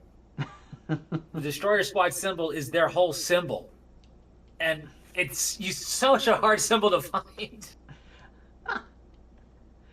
But on top of that, it's a really cool squad, and I love them. Yep. That's like a big part of the whole Dreadfire concept for Dark Angels Legion is Destroyers, and kind of the Dreadwings thing.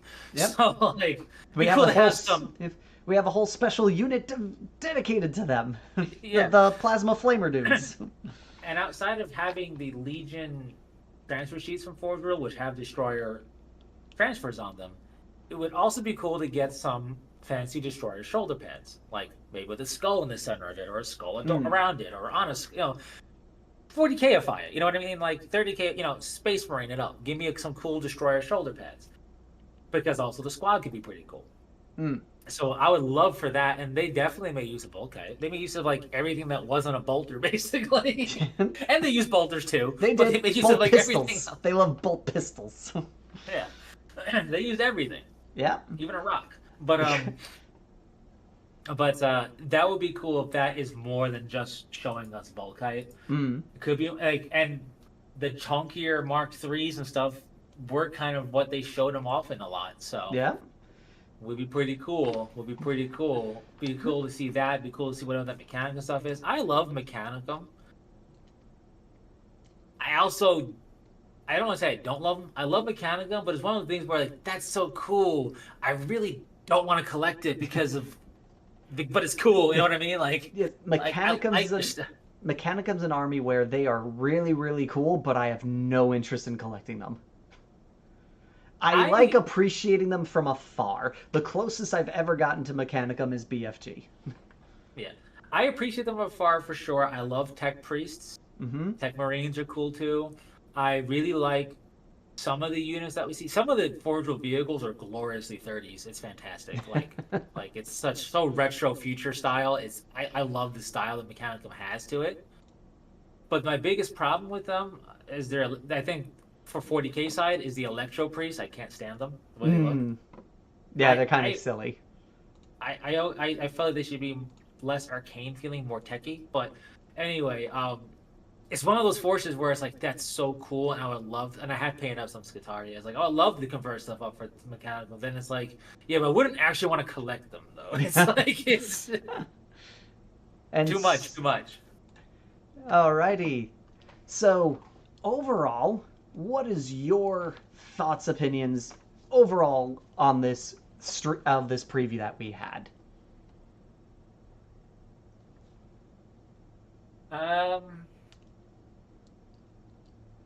It's more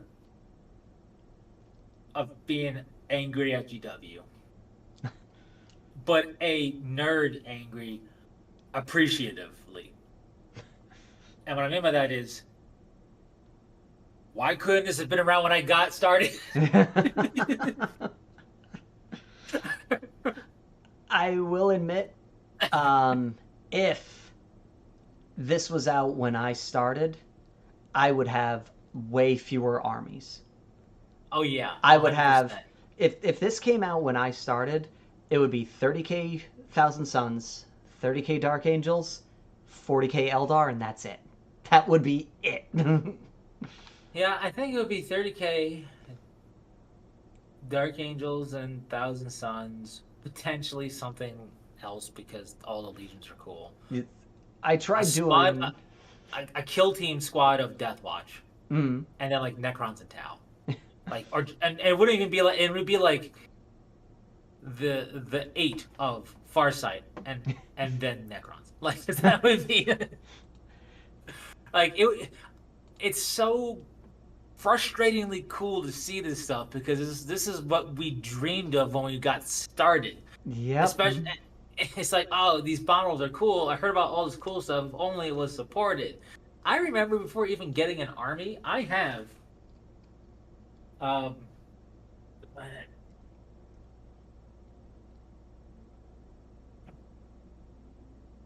Before the Horus Heresy became cool, I got the big books of the collected artwork. The the four individual big books way before they had a compilation book of all this stuff. I Like, remember you getting and those. I have these. I still have these. This is what inspired me to start collecting 40K, really. And if we had stuff that, because take a piece of art, it's in the models. Like, they did such a good job of that. If we had this, oh, it would have been a vastly different story in my collection. I don't think I would actually have room right now because I wouldn't be dominated by a bunch of random bits and things that I just stopped doing. Yeah, overall, I like the models. I like the kits that are coming out. Like I said, I'm tentative on the rules. Like, I'd be willing to pick up the rule book just to see what's going on, because just to see if people, play the new rules of it. But I still need to play them before I can pass judgment and see more. Overall, again, with things the way they are, price is going to be a very big deal. I can't see myself really getting anything. If I did, and that's a big if, it would just be the box set, which Yeah. one of the reasons why I love 30K so much is that you can do that. And it is such a great, because if you just been buying the box sets, you're set. And this continues that trend of giving you an army in a box. And Yeah, it's for perfect. sure. And It's a really good strategy. It's a step up from the 40K boxes, and the only reason I say that is because it's one gigantic faction type. The 40K boxes are grand because, like, if you're a space, like Leviathan box, if you're a Tyranid fan, your buddy's a Space Marine fan, you can go halvesies and get yeah, a really solid deal. Even if you're just one fan, you still get a good deal. But you have that, like, extra hurdle that you don't have in 30K. yeah. You know, So if you can't find anyone to split, you don't need to worry about it. yeah. um, so overall, I enjoyed it. I'm excited to see what they have coming out, and let us What know what you guys think about this stuff. Yeah, and I mean, we don't need to speculate on price. They're gonna tell us, but Yeah. price. No, I don't care what anybody says. $5 is $5. Money's money. But, like, in regards to especially the big things, I don't just mean the Fellblade. I mostly mean the Saturnines and everything. How much is money going to impact you? I'm not asking for people to talk about their economic situation, but, like, Just how much is the price going to affect your judgment? yeah, like, how much is exactly how much will Yep. the price affect your judgment on that? And because I'm assuming when they come out, they're going to be a 3-person kit, right? I don't think they're going to be like a Terminator. It's probably going to be 3, like the Yeah, showcase. the just looking at the box set, just the way they have them pictured in it, Yeah, which if you look at the original box we have, they have 3 on the bottom and 3 on the top, which tells me when these are separate, they're 3 in a kit. yeah. And knowing what they are in terms of size, we don't know the rules and stuff. Just everybody has a price in their head, and how much is that going to affect you? Especially because Saturnines,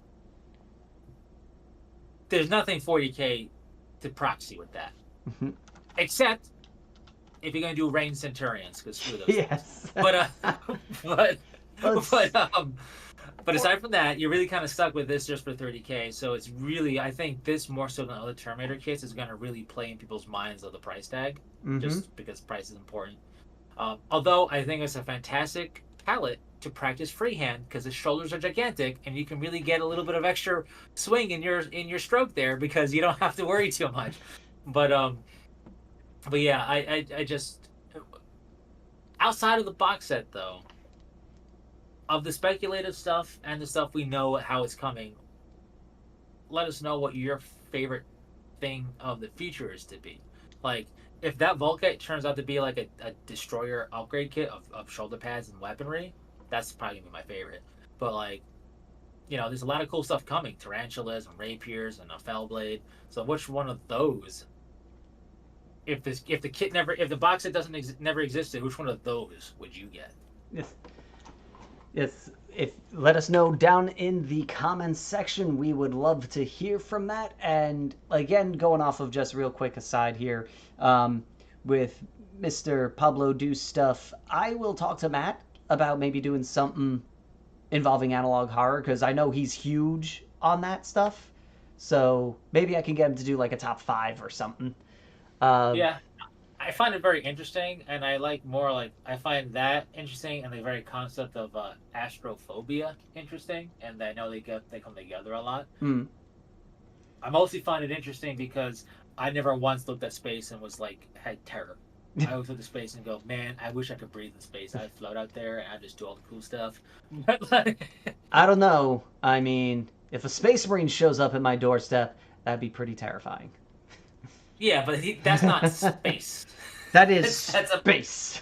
They're space marines. And you have the Rangton. I don't want to deal with that. That's why we have the Dark Angels. And yes. So, thank you all for watching, and if you haven't already, hit that subscribe button, click that little bell icon so you know when this stuff happens. If you got any other subjects you want us to talk about in a live stream, let us know. And yeah, we're chomping at the bit for people to recommend Mecha. Good tip. One guy is. He's mechanically mayhemmed, you may say. Oh! Hey, but you know what else? I also enjoy Gundanium alloy, okay? So... So, thank you all for watching, and until next time, Fearless Gamers, take care. Peace.